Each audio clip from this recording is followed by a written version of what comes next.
G'day everyone. Today is the 23rd of June 2026. Marvelous day. Let's celebrate with another episode of Message of Hope. My name is George.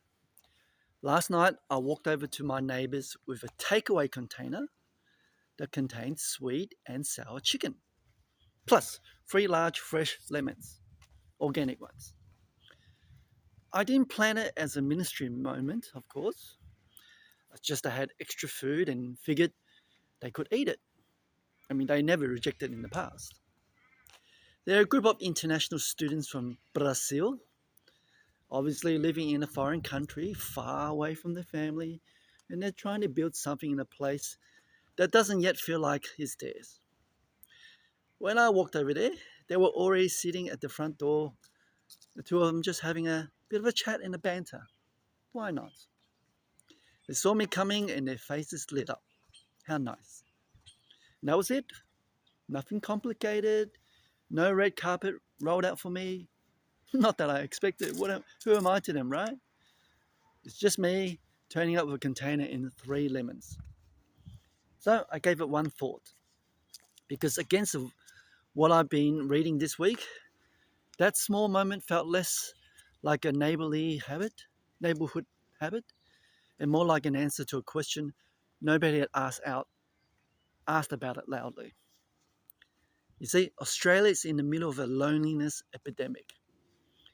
This is according to a landmark University of Sydney study, and it found that over 40% of young Australians aged 15 to 25 report experiencing loneliness, with those aged 18 to 25 most susceptible to the kind that stretches on for 2 years or more. I think that's a horrible statistics.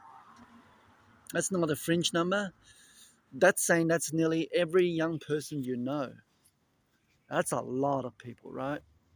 And interesting, a friend of mine from Singapore sent me a message saying the increase in young people committing suicide, even children, right, has gone up. It's just not something that they want to talk about at the government level.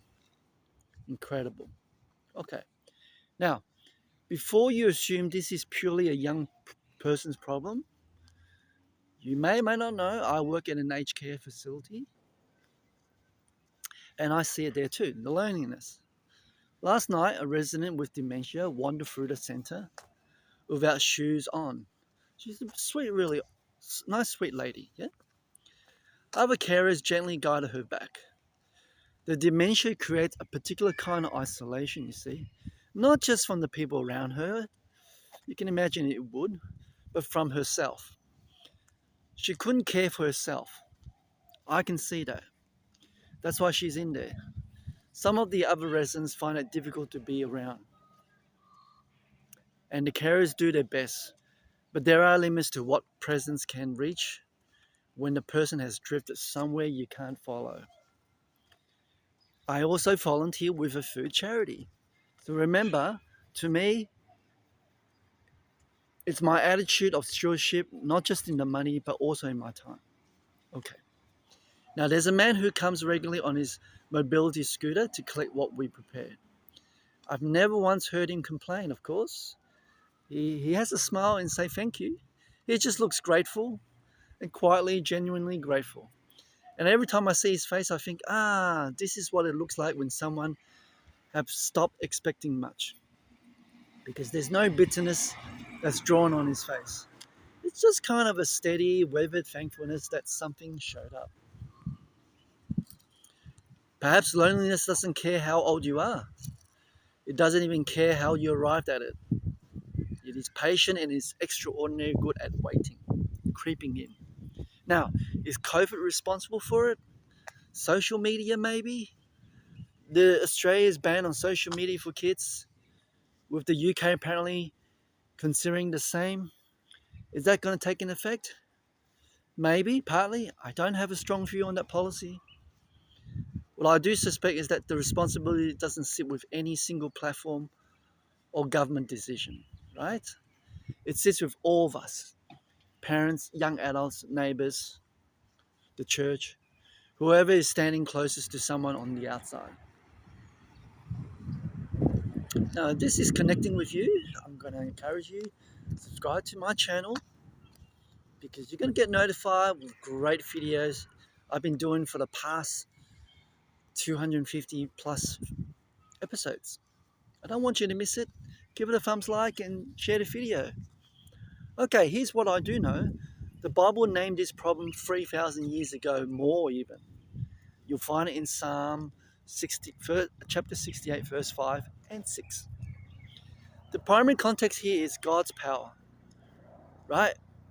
About His majesty, His specific care for those the world forgets, the fatherless, the widow, the prisoner.